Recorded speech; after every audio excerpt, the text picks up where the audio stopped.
Hello everyone. आज का blog बहुत ही ख़ास ब्लॉग है। प्लीज़ ब्लॉग को स्किप मत कीजिएगा, ब्लॉग पूरा देखिएगा क्योंकि फाइनली आज वो दिन आ गया है जिसका मुझे बहुत समय से इंतज़ार था।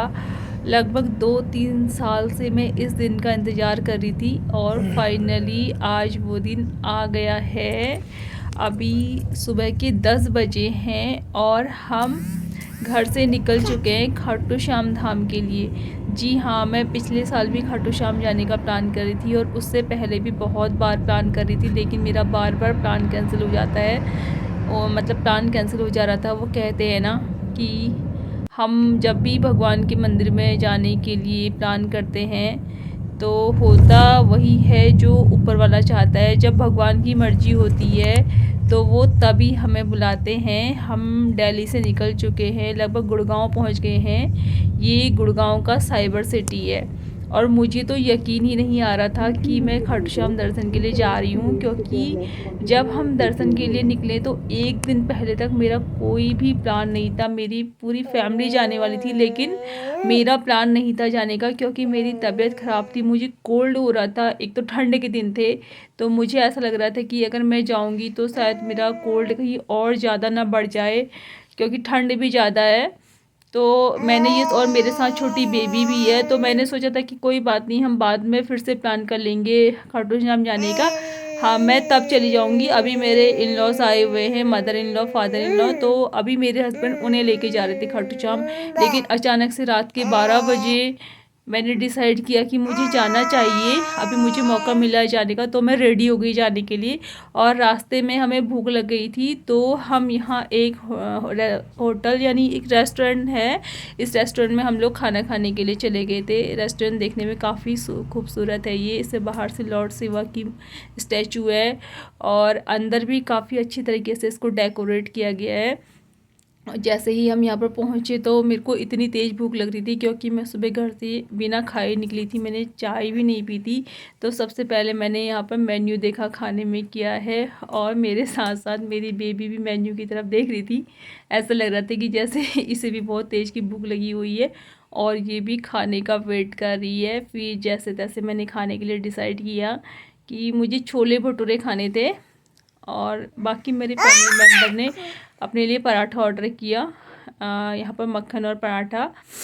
तो थोड़ी ही देर में देखते हैं कि हमने ऑर्डर किया तो थोड़ी ही देर में हमारा ऑर्डर आ गया।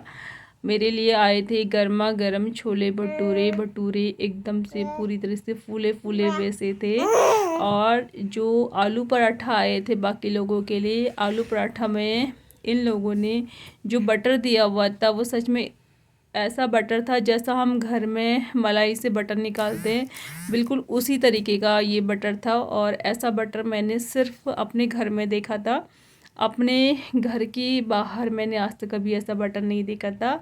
और जो खाना मिला हमें यहाँ पर, खाना सच में बहुत टेस्टी था, पूरा पैसा वसूल था। और ये जो बटर है, बटर का मैंने वीडियो रिकॉर्ड कर लिया था। देखिए ये वैसे ही बटर है जो हम मलाई में से छाछ को अलग करके निकालते हैं और घी बनाते हैं, इससे बिल्कुल उसी की तरीके से है। और फिर यहाँ पे खाना खाने के बाद हमने ऑर्डर की चाय, क्योंकि मेरी जो दिन की शुरुआत होती है वो हमेशा एक कप टी से होती है। और आज जब मैं घर से निकली थी तो मैं बिना चाय पिए ही निकल गई थी। उसके बाद मेरे हस्बैंड लोग, जब मेरे हस्बैंड और मेरी फैमिली वाले खा रहे थे, उनका अभी खाना कंप्लीट हुआ नहीं था, तो तब तक मैंने सोचा कि चलो मैंने तो खा लिया है तो मैं बाहर आ गई, थोड़ा देर बेबी के साथ एंजॉय कर रही थी। मैंने यहाँ अपनी बेबी को झूला झुलाया और बेबी के साथ मैंने खूब सारी मस्ती की और साथ में मैंने भी थोड़ा झूला झूल लिया। झूला झूलते झूलते मुझे भी बचपन के दिन याद आ रहे थे और मेरी बेबी को झूला झूलना बहुत अच्छा लग रहा था, तो मैंने सोचा कि चलो इसको थोड़ा झूला और झूला दूँ। और ये झूला देख के मैं मन ही मन सोच रही थी कि मुझे भी अपनी बेबी के लिए एक ऐसा झूला अपने घर पे लगा लेना चाहिए। एक्चुअली क्या है ना कि हम दिल्ली में जो है रेंट के फ्लैट में रहते हैं, तो रेंट के फ्लैट में तो यही होता है कि थोड़े समय के बाद हो सकता है कि हमें फ्लैट चेंज करना पड़ जाए। तो फिर वहाँ से हम लोग निकल पड़े अपनी डेस्टिनेशन के लिए, खाटू श्याम धाम के लिए। रास्ते में हरे हरे गेहूं के पौधे गेहूं के खेत और पीले पीले सरसों के खेतों को देखते हुए हम लोग आगे बढ़ गए। और जैसे ही हम थोड़ा आगे बढ़े, फिर मेरी बेबी की जो है ना शरारत शुरू हो गई रास्ते में।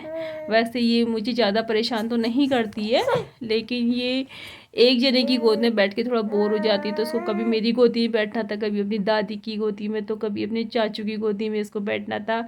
और फिर जैसे हम अपने डेस्टिनेशन तक पहुंचने के लिए थोड़ा और आगे बढ़े, तो रास्ते में पूरा बारिश का मौसम हो गया था। और उसके बाद थोड़ी देर के बाद बारिश स्टार्ट हो गई थी। और ये जर्नी हमारी बहुत ही यादगार जर्नी है। इसमें पहले जब हम घर से निकले थे तो थोड़ी बहुत धुंध थी, लग नहीं रहा था कि बारिश होगी।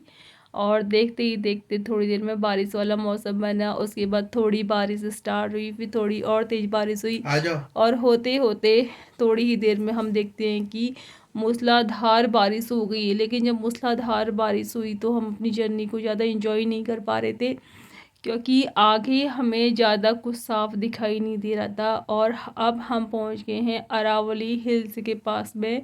ये जो अरावली हिल्स है ये भी हमें धुंधली धुंधली सी दिखाई दे रही थी बारिश की वजह से, क्योंकि बारिश बहुत ज़्यादा बढ़ गई थी। फिर जैसे तैसे अपना सफ़र पूरा करने के बाद हम शाम को 5 बजे होटल में पहुँचे। ये वो होटल है जहाँ पर हमने स्टे किया। और होटल में पहुंचते ही मुझे रेस्ट करना था, क्योंकि मेरे गले में थोड़ी खराश हो रही थी। तो यहाँ पे मेरी बेबी आते ही इंजॉय करने लग गई है। इसने अपनी टोपी सॉक्स वगैरह सब फेंक दिए साइड में। बस जैसे घर में मस्ती करती है मेरी बेबी वैसे ही मस्ती करने लग गई। और मेरे को करना था आराम, और मेरे घर वालों को जाना था दर्शन के लिए। और क्यों, और मैं जाती नेक्स्ट डे दर्शन के लिए, जब ये दोबारा दर्शन के लिए जाते। तो ये है पार्किंग, जो होटल हमने लिया था उस होटल में पार्किंग है। और ये हम बालकोनी से इसको आसानी से देख पा रहे हैं, अपनी गाड़ी को भी देख पा रहे हैं नीचे कि हमारी गाड़ी सेफ़ है क्या है। वैसे तो ये होटल वालों की रिस्पॉन्सिबिलिटी होती है कि गाड़ी वगैरह सब सेफ़ रहती है। और होटल से लगभग 5 मिनट की डिस्टेंस पे ही खाटू श्याम बाबा जी का मंदिर है। हमने मंदिर के पास में ही होटल लिया था। और नेक्स्ट डे मॉर्निंग मैं रेडी हो चुकी हूँ दर्शन के लिए। जब हम यहाँ पर पहुँचे थे मैं शाम में नहीं जा पाई, क्योंकि मेरी तबीयत थोड़ी ख़राब हो गई थी। क्योंकि तबीयत मेरी पहले से ख़राब थी, आते समय मैं थोड़ी सही हो गई थी, लेकिन मैंने रेस्ट किया। और फिर मेरे घर वाले मेरे साथ नेक्स्ट डे फिर से चले दर्शन के लिए। यानी मैंने एक बार दर्शन किए और मेरे घर वालों ने 2 बार, जिस दिन हम पहुँचे उस दिन भी और उसके नेक्स्ट डे भी।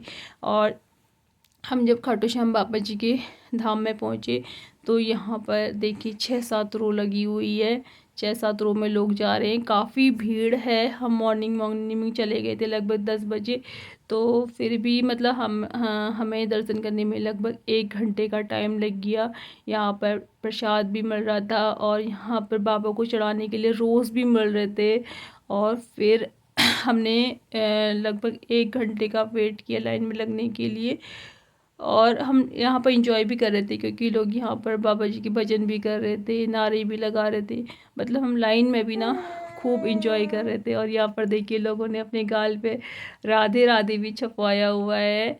आप देख सकते हैं यहाँ पर जो और लोग हैं, राधे राधे भी छपवाया हुआ है यहाँ पर गाल पे। लेकिन मैंने तो ये सब नहीं करवाया।